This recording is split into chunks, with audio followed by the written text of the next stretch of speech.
के शो में। कोरोना अखराजात में 40 अरब रुपए की बेज़ाब्तगियां कैसे और क्यों हुई, हकायक मंजरे आम पर। कोरोना के दौरान अरबों रुपए अखराजात से मुताल्लिक ऑडिट रिपोर्ट में अहम इंकशाफात। अस्सलाम वालेकुम। पस पर्दा हकायक सनसनीखेज इंकशाफात प्रोग्राम बेनकाब में हूँ आपके साथ सिफात खान। नाज़रीन, कोरोना के दिनों में जब हमने देखा था कोविड इस वक्त उरूज पर था, पहली वेव की मैं बात कर रहा हूँ, और उस दौरान तकरीबन मार्च यानी 24 मार्च 2020 को जब अपनी पीक पर फर्स्ट वेव थी कोरोना की, और उस ज़माने में बहुत ज़्यादा खदशात थे क्योंकि लॉकडाउन था, रिस्ट्रिक्शंस थी, कारोबार, इकोनॉमी, वनरेबल फैमिलीज़ यानी बहुत से ऐसे ख़ानदान थे जो इस वक्त वैसे ही बहुत ज़्यादा मुतासिर थे, गुर्बत की वजह से, माशी हालात की वजह से तंगी थी, तो बड़ा खदशा था कि उन पर और ज़्यादा इकोनॉमिक इम्पैक्ट पड़ेगा, यानी उनके और ज़्यादा अखराजात बढ़ेंगे जब उनका काम और रोज़गार बंद हो जाएगी। बहुत से ऐसे लोग हैं जो रोज़ाना की उजरत पर काम करते हैं, डेली वेजेस पे काम करते हैं, बहुत बड़ी तादाद ऐसे लोगों की है। तो इस सिलसिले में इन लोगों को रिलीफ फराम करने के लिए अगर मैं इसका मकसद बयान करूं तो 24 मार्च 2020 को वज़ीर-ए-आज़म पाकिस्तान की तरफ से 1.24 खरब रुपए यानी तकरीबन 1200 अरब रुपए से जायद का एक रिलीफ पैकेज अनाउंस हुआ जिसका नाम था Covid relief package, PM Covid relief package.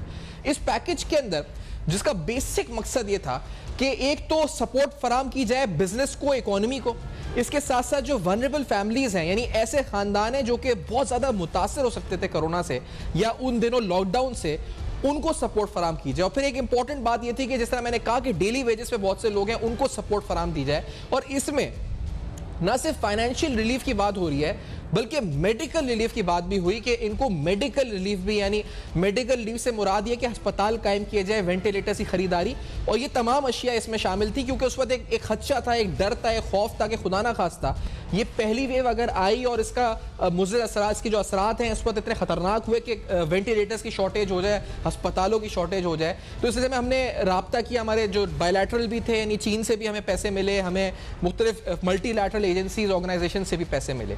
अब इस सिलसिले में जो भी अखराजात हुए 1.24 खरब रुपए का पैकेज अनाउंस हुआ। IMF की एक शर्त जो IMF ने रखी, मैं आपको शौकत तरीन साहब का एक शॉर्ट भी सुना देता हूँ। IMF ने शर्त ये रखी कि आपने जो अखराजात किए उनका एक प्रॉपर ऑडिट करके हमें बताएं आखिरकार जो आपने अखराजात किए उसमें कितनी बदउनवानी, या आप कह सकते हैं जो सही लफ्ज होगा बेकायदगियां कितनी हुई, इर्रेगुलरिटीज कितनी हुई, क्या वो जो हमने पैसा दिया मल्टीलैटरल ऑर्गेनाइजेशंस ने या जो बायलैटरल आपको लोन्स या फिर जो भी आपकी ट्रांजैक्शंस थी उसका इस्तेमाल सही हुआ या नहीं हुआ। IMF ने अपनी अगली किस्त देने से पहले 5 शराइत रखी। उन 5 शराइत में से एक शर्त यह रख दी कि हम चाहते हैं कि आप ऑडिट रिपोर्ट को पब्लिक करें, जो तकरीबन 6 महीने से सुना है कि दबाई के हुकूमत ने दबा के रखी थी। ये ऑडिटर जनरल जो कि कॉन्स्टिट्यूशनल बॉडी है उनकी रिपोर्ट होती है, इस रिपोर्ट की बुनियाद के ऊपर आगे पब्लिक अकाउंट्स कमेटी, नैब और मुख्तलिफ इदारे एक्टिव होते हैं। इस रिपोर्ट को दबाया हुआ था तो IMF ने शर्त रखी कि आप पहले इस रिपोर्ट को शाया करें, उसके बाद हम आपको $1 अरब की यानी 5 शराइत में से एक शर्त IMF ने ये रख दी। जो शौकत तरीन साहब ने बताया था इस बारे में आपको जरा सुनाते हैं क्या कहा था। Let's hear this. फिर कोविड के जो अखराजात हैं उसको एक्स पोस्ट ऑडिट जो है वो भी दिखाना है, और उसके बाद इसमें इनकी माहदों के मुतालिक अहम मालूमात की वेबसाइट पेपरा की इशाअत विच मीन्स बेनिफिशियल ओनरशिप के बारे में जो ये कोवैक्सीन है ये है। तो इस सिलसिले में नाज़रीन पहली बात तो जो इस रिपोर्ट में इंकशाफ हुआ, इस रिपोर्ट के कुछ मंदरजात सनसनीखेज आपके सामने आज इस प्रोग्राम में रखते हैं। इस रिपोर्ट से आपको अंदाजा होगा कि गवर्नेंस के लूप होल्स, मिसमैनेजमेंट, गलत फैसले, गलत परचेजेस, प्रोक्योरमेंट, इरेगुलरिटीज, बेकायदगियां कहाँ कहाँ कोविड के ज़माने में आई। पहले तो बात यह कि 1.24 खरब मैंने आपको एक फिगर बताई, इसमें से 314 अरब तो ग्रांट इशू ही नहीं, सप्लीमेंट्री ग्रांट इशू किया फाइनेंस मिनिस्ट्री ने, यानी समझ ले 314 अरब रुपए से तो आवाम मुस्तफीद ही नहीं हो सकी। यानी जो फैक्ट्रीज लोगों को निकाल रही थी नौकरी से वो निकालती रही, 314 अरब रुपए का तो ग्रांट रिलीज ही नहीं हुआ। अब मैं अगर आपको इसका ब्रेकअप भी देता चलूं तो 314 अरब में से मिसाल के तौर पे अगर जो डेली वेजेस थे यानी जो जिनको रोज की उजरत की बुनियाद के ऊपर जिनको 200 अरब रुपए अनाउंस किए थे, यानी वादा हुआ था वज़ीर-ए-आज़म की तरफ से कि इनको 200 अरब रुपए जो है इस पर इशू किए जाएंगे, उनको सिर्फ 16 अरब रुपए जो है एक्चुअल ग्रांट रिलीज हुई। ये 200 अरब और 16 अरब की ग्रांट रिलीज हुई। इसी तरीके से अगर आगे बढ़े तो यूटिलिटी स्टोर्स के जरिए कुछ अशिया को सस्ता करके फरोख्त करने की बात हुई और इस सिलसिले में तकरीबन 50 अरब रुपए का वादा हुआ। तहरीक इंसाफ हुकूमत ने वादा किया कि 50 अरब रुपए यूटिलिटी स्टोर्स के जरिए सस्ती अशिया फराम की जाएंगी।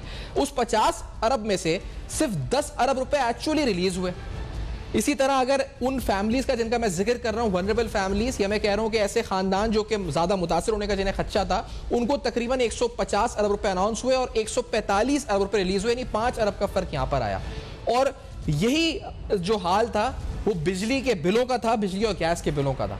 तकरीबन 100 अरब रुपए का पैकेज अनाउंस हुआ कि 100 अरब रुपए बिजली और गैस के बिलों की मद में दिए जाएंगे। एक्चुअल पेमेंट्स जो थी वो तकरीबन 15 अरब रुपए की थी 30 जून 2020 तक। तो ये आप समझ सकते हैं कि इस पर जो एक्चुअल अनाउंसमेंट थी उससे 314 अरब रुपए तो वैसे ही कम डिस्बर्स हुए या पेमेंट्स हुई। तो 314 अरब रुपए का तो एक इंकशाफ इस रिपोर्ट में सामने आया। उसके बाद जो दूसरी अहम बात इस रिपोर्ट में आई कि जो खर्च हुआ, यानी जो 314 अरब रुपए तो कम आया, फिर उसके बाद जो इसमें खर्च हुआ उसमें भी माली बेज़ाब्तियां सामने आई, इर्रेगुलरिटीज सामने आई, बेकायदगियां सामने आई। और ये बेकायदगियां मिसाल के तौर पे बेनजीर इनकम सपोर्ट प्रोग्राम की मद में 133 अरब रुपए अगर खर्च हुए, जो स्पेंड हुए, जो पेमेंट हुई, सब में ज्यादा उसमें बताया गया कि तकरीबन 25 अरब रुपए की बेज़ाब्तगी, यानी एक तो 314 अरब रुपए इशू ही नहीं हुए, पेमेंट ही नहीं हुई। जो पेमेंट हुई, यानी बेनजीर इनकम सपोर्ट प्रोग्राम की मद में अगर 133 अरब की पेमेंट हुई तो उसमें से 25 अरब रुपए में बेकायदगियां ऑडिटर जनरल ने निशानदेही कर दी कि ये बेकायदगियां हुई 25 अरब रुपए की। इसी तरीके से अगर यूटिलिटी स्टोर्स में 50 अरब का वादा था, 10 अरब खर्च हुए, उस 10 अरब में से भी तकरीबन 5 अरब रुपए में बेकायदगियां रिपोर्ट हुई। मुख्तलिफ किस्म की बेकायदगियां ऑडिटर जनरल ने निशानदेही कर दी। यानी आपने 50 अरब अनाउंस किए, खर्च भी उसमें से सिर्फ 10 अरब किए और 10 अरब में से भी 5 अरब में बेकायदगियां रिपोर्ट हो गई। इसी तरीके से एनडीएमए, जिसकी जिम्मेदारी वेंटिलेटर्स की खरीदारी और दीगर मामला थे, 22.8 अरब खर्च हुए और उसमें से तकरीबन 4.8 अरब पर ऑडिटर जनरल की रिपोर्ट में सवालात उठा दिए गए, 4.8 अरब रुपए के ऊपर। अब ये रिपोर्ट अवेलेबल है पब्लिकली, आप फाइनेंस मिनिस्ट्री की वेबसाइट पे भी देख सकते हैं। मैं मिसाल के तौर पे भी कुछ आपको चीजें बता देता हूं। यानी मिसाल के तौर पे एनडीएमए के, जिस तरह मैंने कहा कि 22.8 अरब खर्च हुए, उसमें से 4.8 अरब पर सवालात उठा दिए एनडीएमए ने। तो उसमें जो अखराजात थे, मिसाल के तौर पर मैं आपको पढ़ के इस रिपोर्ट से आपके सामने रखता हूं। $1 मिलियन, यानी $1 मिलियन का loss was cost to the public exchequer, यानी कौमी खजाने को $1 मिलियन का नुकसान हुआ ऑन अकाउंट ऑफ, जिस मद में हुआ, on account of purchase of ventilators at higher rates. Ventilator खरीदे गए और ज्यादा रेट्स पे खरीदे गए, ऑडिटर जनरल ने कहा, और इसकी वजह से कौमी खजाने को $1 मिलियन का नुकसान हुआ। इसी तरीके से एनडीएमए के अगर आप हेड पे देखें तो उन्होंने बताया कि तकरीबन $4 मिलियन की चाइना ने इस वक्त पेमेंट दी, डोनेट की है $4 मिलियन एक अस्पताल, आइसोलेशन अस्पताल कायम करने के लिए, और ये रकम खर्च ही नहीं हुई। This money was never used, जो ऑडिटर जनरल की रिपोर्ट में इंकशाफ हुआ। इसी तरीके से अगर मजमूई तौर पर बताएं तो इस रिपोर्ट में एनडीएमए के हवाले से जो अल्फाज इस्तेमाल किए गए, उन्होंने बताया जी कि जो ऑडिटर जनरल ने कि during the course of audit a number of instances of misprocurement, weak contract management, delays in delivery of procured items, improper storage management, ये तमाम मामलात का इंकशाफात एनडीएमए के हवाले से हो। जैसा मैंने कहा कि वेंटिलेटर की खरीदारी हुई, $1 मिलियन का ज़्यादा में खरीदारी करी, और जो अल्फाज इस्तेमाल हुए कि ज़्यादा में खरीदा गया और जिसकी वजह से नुकसान हुआ कौमी खजाने को। इसी तरह से $4 मिलियन ऐसे आए जिनका कुछ पता ही नहीं कि क्या हुआ और किस तरह वो खर्च हुए, यूज़ ही नहीं हुए, जो चाइना की तरफ से अस्पताल को कायम करने के लिए। फिर आते हैं दूसरा अहम हेड, जो कि सब में इंपॉर्टेंट और बड़ा हेड था, 25 अरब की बेज़ाब्तियां जिसमें रिपोर्ट हुई, वो बेनजीर इनकम सपोर्ट प्रोग्राम के हवाले से था। अब इधर जो मामला है वो भी बड़ा इंटरेस्टिंग और आप कहेंगे तो उस वक्त बड़े अहम सवालात उठाता है। ओवर 16 मिलियन पेमेंट, यानी तकरीबन आप कह सकते हैं कि 1.5 करोड़ रुपए से ज़्यादा की पेमेंट जो हुई, जो कोविड-19 कैश ट्रांसफर्स थे, were made to those beneficiaries who had filer status and were well off, यानी जिनका फाइलर स्टेटस था, टैक्स रिटर्न्स जमा कराते थे, फाइलर थे और अच्छे घरानों से, यानी अच्छी उनकी इनकम थी, वो फाइलर थे, इनकम टैक्स फाइल करते थे, और उनको तकरीबन 1.5 करोड़ रुपए के कैश ट्रांसफर्स हो गए। इसी तरीके से तकरीबन 6.6 अरब रुपए 4,84,402 लोगों को दिए, who were relatively better of, यानी वो बेहतर थे।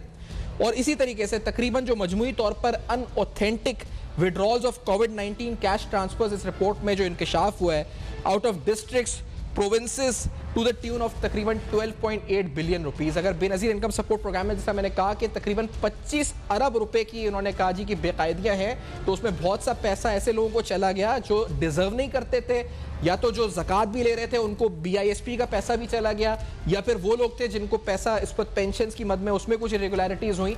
तकरीबन 25 अरब की बेज़ाब्तगी ऑडिटर जनरल की रिपोर्ट में इंकशाफ हुआ के सिलसिले में हुई।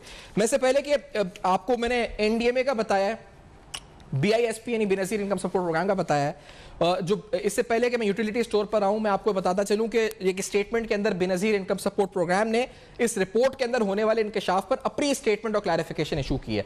मैं वो भी पढ़ के सुना देता हूं क्योंकि उनका मौक़िफ़ आपको बताना जरूरी है। उन्होंने कहा है जी कि total disbursements made under Ehsaas emergency cash program were 179.4 billion and not 133 billion. उन्होंने कहा पहले तो जो 133 अरब की फिगर है ये सही नहीं है, 180 अरब हमने तकरीबन इशू किया है। और उन्होंने ये कहा है जी कि जो ऑडिट में एतराज़ात उठाए हम बड़ा हम इज्जत करते हैं ऑडिट की, इस पर जो ऑडिटर जनरल पाकिस्तान की, लेकिन the BISP reiterated that there is no irregularity was committed during disbursements, कोई भी बेज़ाब्तगी नहीं हुई थी। Besides there were no allegations from audit of misprocurement, no violation of rules, no financial mismanagement, no loss to the exchequer, no wasteful expenditure, no over payments, no unauthorised retention and no allegation of corruption.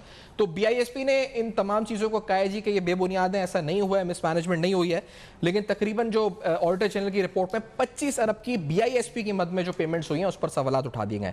अब lastly मैं आपको बताऊं, जो अहम एक और उनसर था कि लोगों को सस्ती अशिया फराम की जाए, यूटिलिटी स्टोर्स, यूटिलिटी स्टोर की मद में जो अशिया फराम करनी थी उधर प्रोक्योरमेंट के अंदर भी इस पर यूटिलिटी स्टोर्स के हवाले से मैंने कहा कि 10 अरब 50 अरब का वादा था यूटिलिटी स्टोर के जरिए फराम करने का, 10 अरब एक्चुअली खर्च हुए और उस 10 अरब में से भी 5 अरब पर ऑडिटर जनरल ने सवाल उठा दिए, 5.2 अरब पे सवालात उठा दिए, यानी 52% पे सवालात उठा दिए।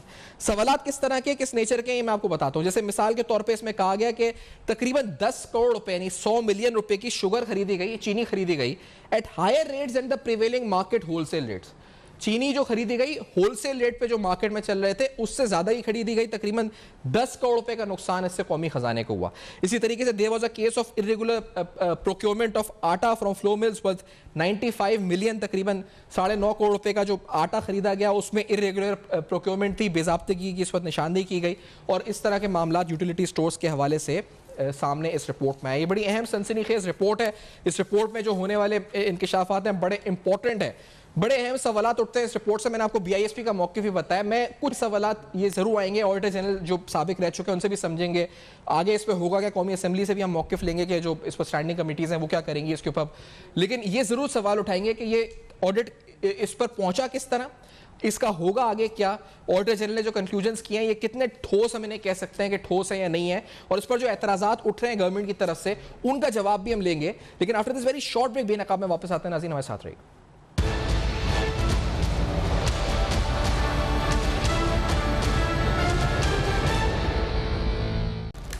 वेलकम बैक, आप देख रहे हैं बेनकाब, और आज बेनकाब में तफसीलन आपको बताया कि इस रिपोर्ट में क्या है, और अब इसको समझते हैं कि इस रिपोर्ट को तैयार कैसे किया गया है, कितना ठोस ये जो इस वक्त का है, और ये इरेगुलरिटी का जो लफ्ज़ है क्या ये करप्शन के ज़ुमरे में आता है, नहीं आता। फिर जो कुछ कैलकुलेशंस इन्होंने किए और AGP ने, उन पर भी बात समझते हैं। अख्तर बुलंद राना साहब साबिक ऑडिटर जनरल पाकिस्तान हमारे साथ प्रोग्राम में मौजूद हैं। अख्तर, आपको खुशामदीद कहते हुए सबसे पहले समझाएं क्या ये करप्शन है, इसको आप बेकायदगी कहेंगे, आप किस तरह इंटरप्रेट, आम आदमी को किस तरह इंटरप्रेट करें, जो 40 अरब रुपए का जो हमें फिगर आई है AGP की तरफ से, तो किस तरह इंटरप्रेट करें हम लोग? जी बिस्मिल्लाहिर्रहमानिर्रहीम, इय्याका नअबुदु व इय्याका नस्तईन। Safan Ali Khan, thank you for having me on the show. जो आपने पहले जो इंट्रो में बताया जी, एक्चुअली मैं इसको थोड़े से इश्यूज को फ्रेम कर दूं। सही इश्यूज इसके ये हैं कि जितनी भी एलोकेशन इस मद में गवर्नमेंट ने की और मुख्तलिफ इदारों को दी, जैसे वो आपने सारी डिटेल बताई है, ऑडिटर जनरल ज़्यादा कंसर्न होता है ऑडिट ऑफ एक्सपेंडिचर पे, और ऑडिट ऑफ एक्सपेंडिचर में वो देखता है कि पहले कि क्या कोई फ्रॉड हुआ है, एम्बेजलमेंट हुई है, कोई प्रोसीजरल या जैसे कहते हैं रूल्स की वायलेशन हुई है। ऑडिटर जनरल इस पे ज़्यादा कंसंट्रेट नहीं करता कि जो पैसा खर्च नहीं किया जा सका। हाँ, ज़रूर वो इस पे वो अपनी राय देता है कि अगर उन महकमों की ये कैपेसिटी नहीं थी या सलाहियत नहीं थी तो वो समझा जाएगा कि उन्होंने अपने एलोकेशन तो करा ली लेकिन वो परफॉर्मेंस नहीं दिखा सके और वो जिस डिजायर्ड रिजल्ट्स नहीं हासिल कर सके बिकॉज के लैक ऑफ कह ले रिसोर्सेज तो हैं लेकिन lack of coordination in the ministries department etcetera. तो चूंकि वो एक किस्म की हम उसको कमी तो समझते हैं कि ये खर्च नहीं कर सके और जो अवाम और नास को उसका बेनिफिट जाना था वो नहीं मिल सका। हैविंग सेड दिस, लेकिन चूंकि अब जो रिकॉर्ड उनको दिया गया है और जिस रिकॉर्ड का इन्होंने ऑडिट किया है वो ऑडिट ऑफ एक्सपेंडिचर है, जिसको हम फाइनेंशियल ऑडिट भी कहते हैं, रेगुलेटरी ऑडिट भी कहते हैं। मकसद ये है कि देखना ये होता है अच्छा भाई ठीक है जो नहीं खर्च कर सके वो क्यों नहीं कर सके उसकी एक्सप्लेनेशन तो वो देंगे, लेकिन असल चीज है कि जितना खर्च किया है क्या वो कायदा कानून के मुताबिक किया है नहीं किया। अब ऑडिटर जनरल जो वाजे पहले जिनमें बात करता है जो उसको स्पेसिफिक होता है कि यस ये खर्चा किया गया और उनकी नज़र में ये इतना मशकूक है कि उसको वो कहते हैं कि ये एम्बेजलमेंट हुई है, मिस एप्रोप्रिएशन हुई है, फ्रॉड हुआ है, इस किस्म के जिसमें स्टेट को लॉस हुआ है। जो लॉस टू स्टेट है वो ज़रा बहुत मतलब सीरियस बात होती है। रह गई कुछ प्रोसीजरल इरेगुलरिटी और ऐसी प्रोसीजरल जिससे कोई लॉस टू स्टेट नहीं हुआ बट उनको चाहिए था कि वो प्रोसीजर ट्रांसपेरेंसी के लिए अडॉप्ट करते हैं। क्योंकि आपने जो फरमाया कि चूंकि ये एलोकेशन कोविड के लिए ज़माने में की गई है मुख्तलिफ मद्दात में, तो नेचुरली जब ये कोविड आया है तो एक किस्म का ये नागहानी किस्म का ये बड़ी बड़ी हुकूमतें एक दो चीजें मुझे आपने मुझे ये तो इतना आगे समझ में कि आप कह रहे हैं जहाँ लॉस हो गया तो वो सीरियस मामला है। पहली बात ये भी मुझे बताएं कि क्या हुकूमत ये क्योंकि IMF ने शर्त रखी तो ये इशू हुई ना रिपोर्ट, तो आप लोग अगर रिपोर्ट बनाते हैं AGP तो ये रिपोर्ट क्या हुकूमत का इख्तियार है कि वो उसको खुफिया रख सके और फिर कोई आलमी इदारा कहे कि इसको रिलीज करो तो वो रिलीज होती है? ऐसा प्रेसिडेंट है, ऐसा होता है या ये भी कानूनी है या गैर कानूनी है कि एक चीज को छुपाना या दबा के रखना, जब कोई कहे तो निकाल देना, कोई मल्टीलैटरल एजेंसीज आप पर गन पॉइंट पे निकलवाए उसे? राना साहब जी मैं अर्ज करता हूँ, चूंकि जो आईनी पोजीशन है, चूंकि ऑडिटर जनरल की एक आईनी पोजीशन है, उसके जिम्मे है कि वो आईनी तौर पर हुकूमत पाकिस्तान की जितने पैसे हैं उनका ऑडिट करके ऑडिट रिपोर्ट बनाए।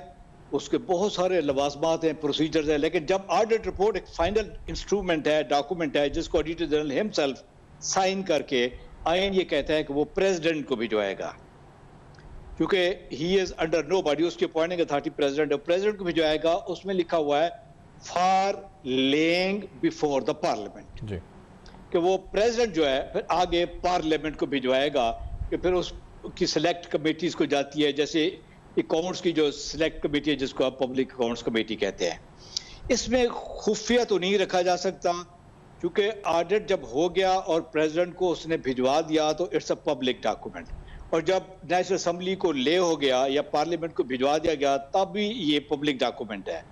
सवाल रह गया है कि उस पब्लिक डॉक्यूमेंट को कब कहीं मतलब अपनी सब साइट पे वो लगा दें और कब बारी आती है कि पार्लियामेंट उसको टेक अप करती है। अच्छा, अब होता यह है कि पार्लियामेंट जो है ना थोड़ी सी हमारे किस्से में, जैसे आप कई दफा ये बता चुके हैं कि हम लैगिंग बिहाइंड है, हमारे यहाँ अप टू डेट नहीं ये है। पार्लियामेंट वाले पे तो हम आएंगे इसमें अगले सेगमेंट में, लेकिन मुझे ये बताएं राणा साहब, आपने एक बात की अभी कि आपने कहा कि जहां पर लॉस आ जाता है वो मामला खत्म, वो क्यों खत्म? क्या वो नैब में मिसाल के तौर पे NDMA के बारे में इस रिपोर्ट में लिखा है कि $1 million loss was cost to the public exchequer on account of purchase of ventilators at higher rates.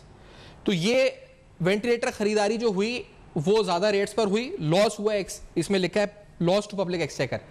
तो ये किस तरह खतरनाक, क्या होगा इसमें? क्या मतलब नैब आ जाएगा, FIA, क्या होगा इसमें? क्या खतरनाक है इस मामले में? जी उसमें स्टेफन लिखा, उसमें वही होगा कि जब ये चीज रिपोर्ट ऑडिटर जनरल की जिसमें उसने कहा है कि लॉस हुआ है, जब वो पब्लिक अकाउंट्स कमेटी में डिस्कस होगी तो वहाँ डिटरमिन किया जाएगा कि क्या वाकई जो ऑडिटर जनरल ने कहा है वाकई लॉस हुआ है नहीं हुआ। तो चूंकि उसमें फिर सुनवाई जो है वो दोनों साइडों को होगी। जो प्रिंसिपल अकाउंटिंग अफसर उस मिनिस्ट्री का होगा वो अपना विजन देगा या अपना जो वर्जन देगा, और ऑडिटर जनरल तो ऑलरेडी रिटर्न में कह चुका है कि ये उसने बेज़ाब्तगी की है या उसने लॉस किया है। अच्छा, और ऑडिटर जनरल सर इस फिगर पे पहुंचा कैसे? यानी ऑडिटर जनरल ने क्या इस पर टेंडरिंग जो प्रोसेस है बिडिंग का वो जाके देखा कि वो जो कम बिड थी अवेलेबल लेकिन हायर बिड पे खरीदा गया, या उसने मार्केट रेट से कंपैरिजन करके एवरेज प्राइस निकाली और उसका कंपैरिजन कर दिया कि इतना फर्क हो सकता था कीमत में सस्ती? जैसे मिसाल के तौर पर यूटिलिटी स्टोर पे भी लिखा हुआ है कि चीनी जो खरीदी गई होलसेल रेट से ज्यादा खरीदी गई, तो ये फिगर आई कैसे ये $1 मिलियन की वेंटिलेटर महंगे खरीदे गए? जी मैं ऐसा कहता हूँ, मेरा ख्याल में अब चूंकि रिपोर्ट तो मैंने नहीं तैयार की, मैं इस पर कोई डेफिनेट बात तो नहीं कर सकता कैसे आए, लेकिन आए इस तरह होंगे चूंकि जब जैसे ये आइटम है वेंटिलेटर्स, हो सकता है उन दिनों तो कहा यह जाता है कि दुनिया पैसे लेके फिरती थी, कैश में देने के लिए वेंटिलेटर्स नहीं मिलते थे जी। तो एक चीज कहीं किसी की वेबसाइट पे पड़ी हो कि फलां कंपनी की जो रेट है वो इतना है, लेकिन सच्ची बात यह है कि उस रेट पे मिल नहीं रहा। अगर नहीं मिल रहा तो वो प्रिंसिपल अकाउंटिंग अफसर या सेक्रेटरी टू द मिनिस्ट्री जो भी होगा वो ये बताएगा कि उस वक्त इमरजेंसी थी और हमने ये जरूर खरीदने थे, हमने किसी को इन्वॉल्व किया, direct government to government transaction की, किसी और पार्टी को इन्वॉल्व किया, और इन्होंने जो रेट कंपेयर किया है वो वाकई वो रेट है जो कि एक प्रिंटेड किस्म का है या वेबसाइट पे है, बट इस पे मिल नहीं रहा था क्योंकि वो रेट तो है कंपनी का लेकिन उस पे इतनी ज्यादा डिमांड है उनके पास कि वो डिमांड पूरी नहीं कर पा रहे थे, और हमने किसी तरीके से चाहे थोड़ा सा इजाफी पे करके ये ले लिया है। इस चीज की भी बहरहाल वो एक्सप्लेनेशन वही कंसर्न्ड डिपार्टमेंट या मिनिस्ट्री दे सकेगी कि क्यों उन्होंने महंगा लिया। अच्छा, ये तो चले आपने बड़ा अच्छा इस पे समझाया जस्टिफिकेशन के, ये तो चले समझ में आता है कि वेंटिलेटर की उस पर नापैदी थे और एक डिमांड थी। चीनी के हवाले से यूटिलिटी स्टोर ने जो खरीदी वो 10 करोड़ रुपए ज्यादा खरीदी होलसेल रेट से, तो चीनी की डिमांड तो उस पर वैसे भी लॉकडाउन था, डिमांड शायद कम होनी चाहिए थी। ये किस तरह जस्टिफाई होगा कि आपने 10 करोड़ रुपए होलसेल रेट से ज्यादा खरीद लिया? यानी अगर कराची में मैं हूं तो जोड़िया बाजार होलसेल मार्केट है, चीनी अगर वहां से आपने जो रेट चल रहा था उसे 10 करोड़ रुपए ज्यादा में खरीदी, ज्यादा रेट पे खरीदी, तो इसकी क्या जस्टिफिकेशन होती है? जी वो बात करूं कि चूंकि ये जो लोकल मैन्युफैक्चर्ड चीजें हैं इनके तो रेट हमें अवेलेबल होते हैं, चूंकि जी पिछले साल क्या कॉन्ट्रैक्ट हुआ था, 4 महीने पहले क्या कॉन्ट्रैक्ट था, लास्ट परचेज जो है हम ऑर्डर कहते हैं कि लास्ट परचेज ऑर्डर क्या था, किस रेट पे लिया गया, तो हम वो ऑडिटर जनरल जो है ना वो कंपेयर कर लेता है कि ठीक है इन्फ्लेशन भी इस रेट से जा रहा है लेकिन जो लास्ट परचेज थी उससे ये खासी ज्यादा है। अब वो उन दिनों फिर चीनी के मामले पे हम आ जाएं तो चीनी जैसे गवर्नमेंट भी कह रही थी, कुछ लोगों ने स्टॉक कर ली, कुछ ने क्या कर लिया, कुछ ने क्या कर लिया, आप उस बहस में नहीं पढ़ना चाहते, लेकिन चूंकि ये ऑडिटर जनरल के पास फिगर होती है कि पिछले कॉन्ट्रैक्ट जो हुए थे या कंसर्न मिनिस्ट्री ने किसी ने इदारे ने वो किया था तो वो इस रेट पे गया था, लेकिन जब ये कॉन्ट्रैक्ट किया गया जो यूटिलिटी स्टोर कॉर्पोरेशन ने किया है तो ये हायर रेट पे किया है, तो समझा जाता है कि ये इसमें कोई गड़बड़ है, अनलेस के देयर इज सम कोजेंट कहते ना उसकी एक्सप्लेनेशन बाय द मिनिस्ट्री, लेकिन बज़ाहिर यही कहा जाएगा क्योंकि वो ऐसी आइटम है जो बार बार खरीदी जा रही है, वेंटिलेटर की तरह नहीं है। वेंटिलेटर तो अब इतनी मतलब क्वांटिटी में खरीदे गए, वरना तो रूटीन में 10-20 कहीं रख लेते थे। तो ये ऐसी आइटम है जो बार बार हम खरीदते हैं। सही। अच्छा राना साहब, मैं एक ब्रेक की तरफ बढ़ना, आपका मैं इस वक्त शुक्रिया अदा करूंगा। मैं पार्लियामेंट के वाले उनसर पे भी नाज़रीन हम आएंगे जो हमने समझा इनसे कि किस तरह ये नंबर और फिर किस तरह कैलकुलेट किया है, ये बड़ा ज़रूरी था समझना हमारा सबका। इस ब्रेक के बाद आते हैं और उस ब्रेक के बाद आके आखिर इसका होगा क्या, कुछ होगा भी या नहीं होगा, ये सिर्फ एक रिपोर्ट है, हमारा शो है ख़त्म। इस ब्रेक के बाद पूछेंगे हमारे साथ।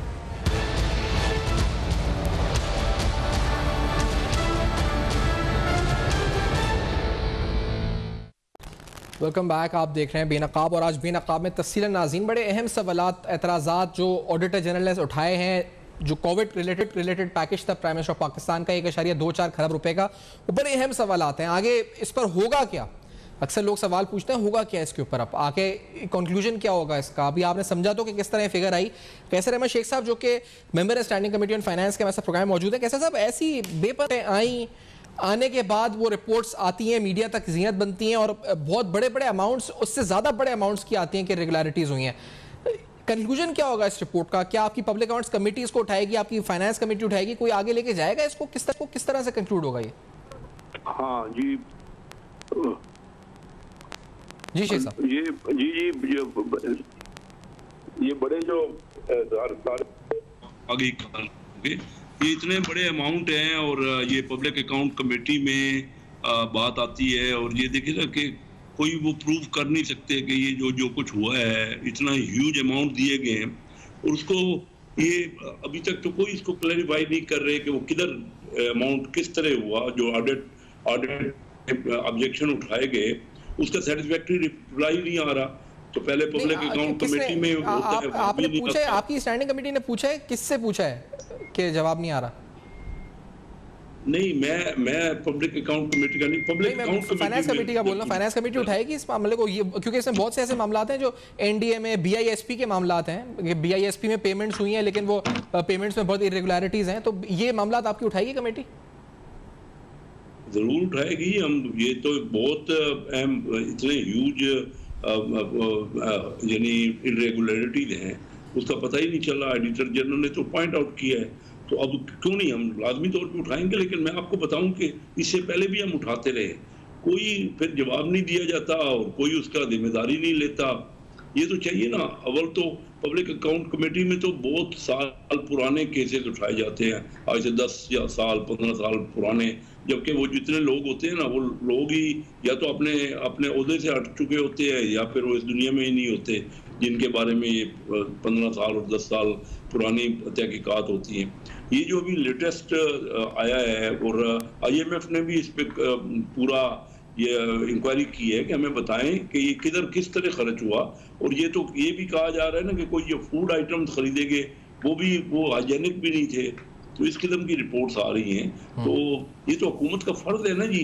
तो ये कोई पहली बार नहीं हुआ, मैं आपको बताऊं सफियान, ये कोई पहली बार नहीं हुआ, इससे पहले भी होते रहे, लेकिन कोई सैटिस्फैक्टरी जवाब नहीं आता और फिर बस मामला जो है वो रफा दफा हो जाता है। इसमें रिपोर्ट में लिखा है कि जो यूटिलिटी स्टोर्स ने खरीदारी की है उस पर लिखा है कि irregular procurement of ghee, cooking oil and non availability of fitness certificates of ghee oils worth over 1.4 billion rupees, यानी फिटनेस सर्टिफिकेट्स नहीं थे उनके।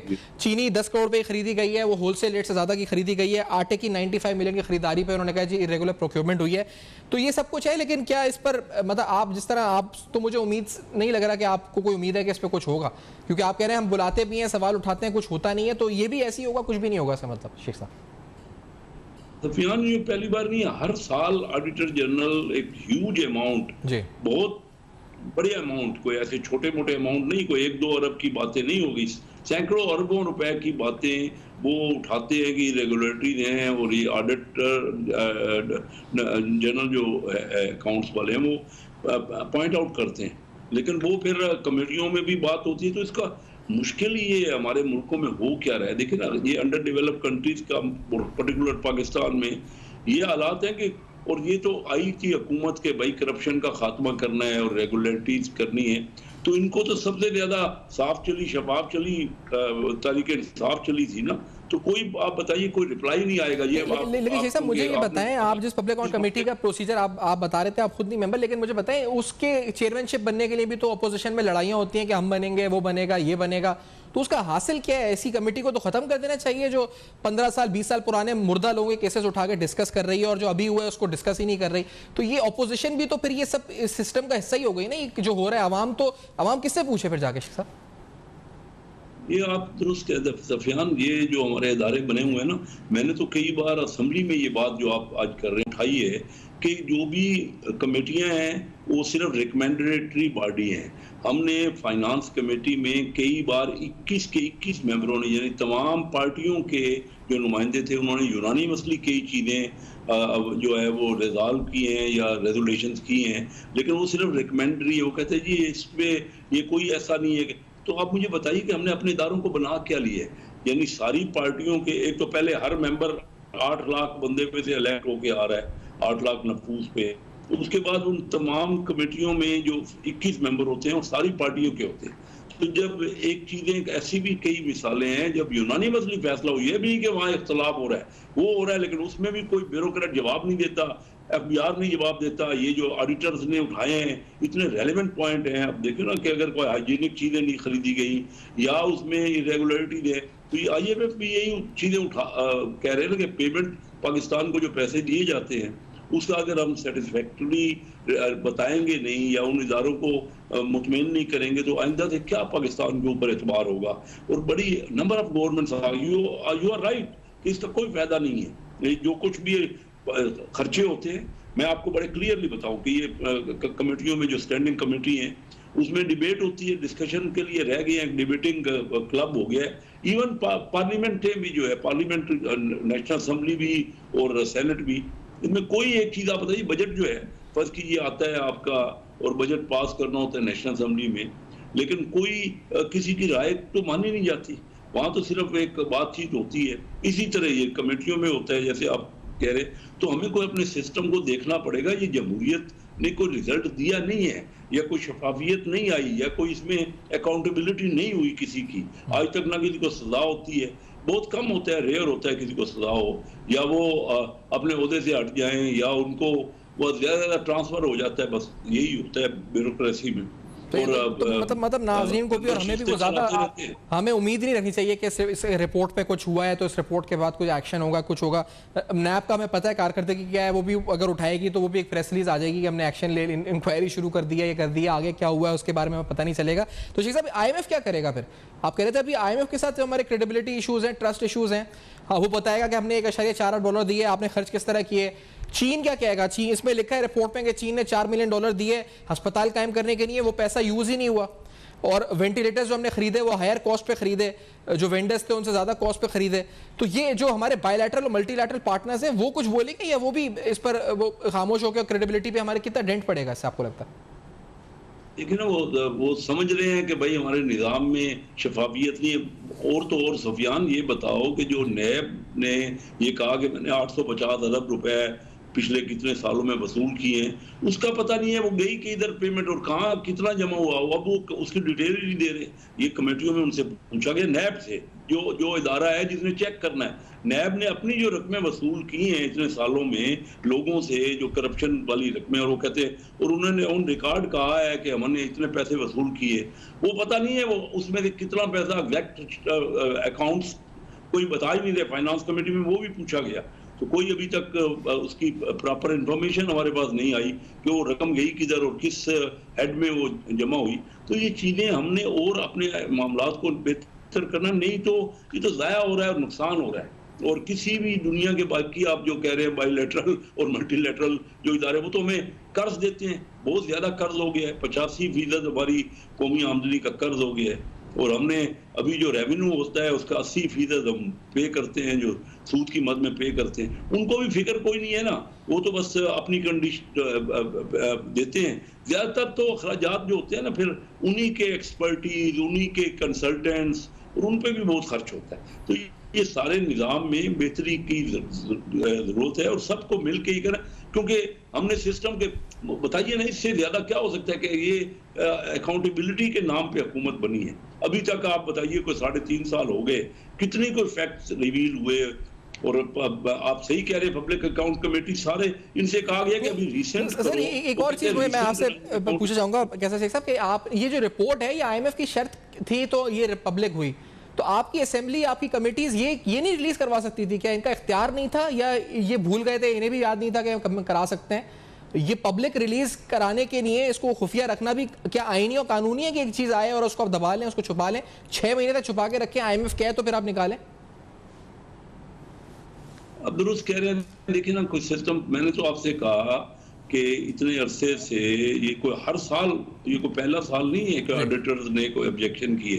पिछले कई सालों से हर साल वो ऑब्जेक्ट करते हैं और अपने अपने उसमें पॉइंट आउट करते हैं कि भाई ये चीज़ें जो है वो इरेगुलरिटीज हुई हैं। अब वो कमेटियों में भी आता है। मैं नैब का मैंने आपको मिसाल दी कि अभी तक तो नैब हमें बता नहीं पा रही कि उन्होंने जो पैसे वसूल किए वो उसका क्या हुआ?